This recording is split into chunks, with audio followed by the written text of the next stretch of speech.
Sidecar injection increases network delay between services, reduce it. So it's a little bit hard to say without knowing your full kind of specific story here, but certainly always adding a sidecar is going to make things a little slower. There are some things that you can do to reduce that penalty.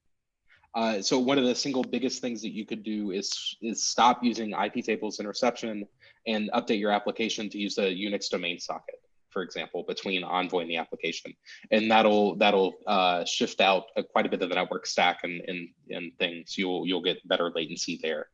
No, I would love to kind of hear more about some of the pain there, or like what kind of latencies you're seeing. One of the other things too, I'll just call out is the for every release that we run, there are performance evaluations that are run in Istio upstream, and those are published on the site. I'll dig up the link in just a second here and post it.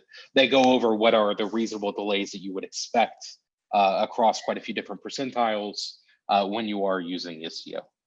So the other thing I'd recommend is go look at that, make sure your numbers are in line with those numbers. If they're not, something is fishy. If they are, you're in normal kind of operating mode, that's fine. If that's still too high latency, there are things you can do. There's Envoy parameters you can tune, some of the startup sizing, buffering, that kind of thing. You can use Unix domain sockets to skip out on some of the network and kernel latency that you would get otherwise.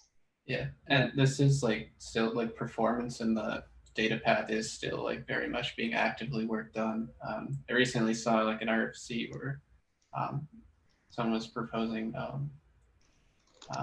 something around like eBPF and kind of using splicing in the kernel to reduce the number of copies for data on connections. So like, yeah, that should also continue to just keep getting better.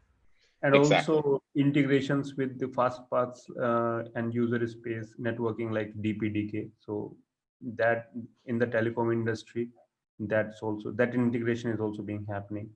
If someone is really sensitive to delays. Yep. Yeah. And so today there's not a ton of great stuff, but exactly there is experimental work with DPDK fork of Envoy that's actively happening. For example, exactly like Weston said, another angle that folks are looking at is XDP, the express data path, and therefore eBPF, and offloading Envoy functionality there as well to speed things up. So there's a lot of really novel work going on. There's also, I'll just point out, there's just continues to be just the good old elbow grease work of just like make the C++ code run faster as well in the Envoy code base, which is always ongoing.